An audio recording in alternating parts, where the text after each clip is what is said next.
প্রেমের প্রস্তাবে রাজি না হয় কুমিল্লার পাঁচথুরীতে তরুণীর বাড়িঘরে হামলা, মারধর করে আহত করে লুট করে নিয়ে যায় মালামাল।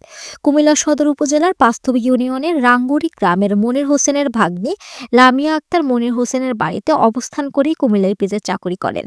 সেই সুবাদে প্রতিদিন নিজের কর্মস্থলে আসা যাওয়ার সময় পাশের বাড়ির শহীদ মিয়ার ছেলে তানভীর হোসেন তাকে প্রায় প্রতিদিনই পথ রোধ করে উত্ত্যক্ত করত এবং প্রেমের প্রস্তাব দিত। এ বিষয়টি লামিয়া তার ফুফি নাসরিন সুলতানা ও ফুফা মনির হোসেনকে জানালেও তারা ভয়ে চুপ ছিল। কিন্তু গতকাল বৃহস্পতিবার বিকাল 3:30টায় লামিয়া অফিস শেষ করে বাড়ি যাবার পথে তানভীর হোসেন আবারও লামিয়াকে প্রেমের প্রস্তাব দেয়।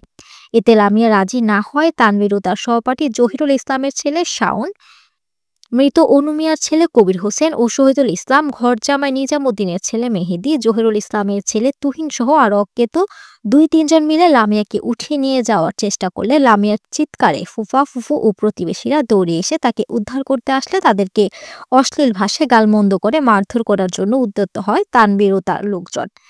এতে তারা ভয়ে তাদের বাড়িতে চলে আসে। পিছন দিয়ে তানভীর তার সাঙ্গপাঙ্গদের নিয়ে রামদা, লাঠি সোটা সহ দেশীয় বিভিন্ন অস্ত্র নিয়ে মনির হোসেনের বাড়িতে এসে পুরুষ মহিলা সহ তাদের সবাইকে মারধর করে এবং তাদের ঘর থেকে নগদ টাকা, স্বর্ণ ও মোবাইল ফোন লুট করে নিয়ে যায়। এরপর তার প্রতিবেশীদের সহায়তা নিয়ে হাসপাতালে ভর্তি হয়ে চিকিৎসা সেবা নেন। এ বিষয়ে কোতোয়ালি থানার ভারপ্রাপ্ত কর্মকর্তা ওসি মহিবুল ইসলাম জানান, এ বিষয়ে আমাকে কেউ অবহিত করেনি। এই জন্য এখানে আমার গতকালকে এখানে রাঙ্গুরি তুহিন, শাওন এবং কবির এরা আমারে মারছে। আমার এক বাগনি নিয়ে বাগনির রোডে গাড়ে তুহিন এবং কি আরেকটা ছেলে আছে, কেবল মোবাইল নাম্বার চাইতে আছে, এডি নিয়ে এই বিষয় নিয়ে এরা আমার বাড়িতে মারছে।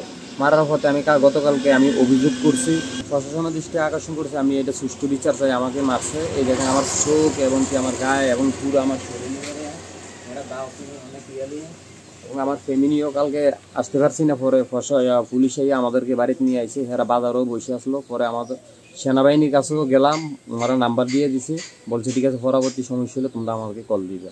আমার বাড়ি ঘর আমি থাকতে পারতেছি না, আমার বাড়িতে হামলা দিছে। সমস্যাটা হলো আমার ভাগ্নির একটু জিনিস নিয়ে আমার ভাগ্নির আসা যাওয়ার ব্যাপারে, আমার ভাগ্নি চাকরি করে, চাকরির আসা যাওয়ার ভিতরে আমার ভাগ্নির নাম্বার চাইছে, প্রেম প্রস্তাব দিছে। প্রত্যাখ্যান করার কারণে আমার ভাগ্নি আমার কাছে রিকোয়েস্ট করছে। পরে আমরা যাই, এটা যোগ জিজ্ঞাসার সূত্রে তারা আমার বাড়িতে হামলা দিচ্ছে। আমার হাজব্যান্ডের উপর গার্ডার, আমার বাড়ির গার্ডার রাস্তায় আক্রমণ করছে। আর পরে এই টানা হেসনি আমার স্বামীর অত্যাচার করছে, আমার উপরে অত্যাচার করছে। আমার ঘরে যা ছিল লুটতরাজ করে নিয়ে গেছে, আমার জিনিসাদি গেছে, আমার গায়ে অত্যাচার করছে, জামা কাপড় সব ছিল তা হানি করছে। আমার ঘর থেকে 2,30,000 টাকা নিয়ে গেছে, আমার বিদেশের টাকা। আমার স্বামীর হাজব্যান্ডে পাঠাইতাম বিদেশে, আমি 6 মাসের ভিতরে লাইন করে রাখছি, কারণ আমি বিদেশ পাঠাবো, সেই সুযোগটা তারা দিছে। সূচনাতে ইফতেজিংয়ের মামলা নিয়ে আমার ব্যবহার হাতের মোবাইল ছিল, অ্যান্ড্রয়েড মোবাইলগুলো নিয়ে গেছে, 2টা মোবাইল। তারপর আমার কানের জিনিস ছিল, আমার ঘরের চেনা ছিল, এগুলো নিয়ে গেছে।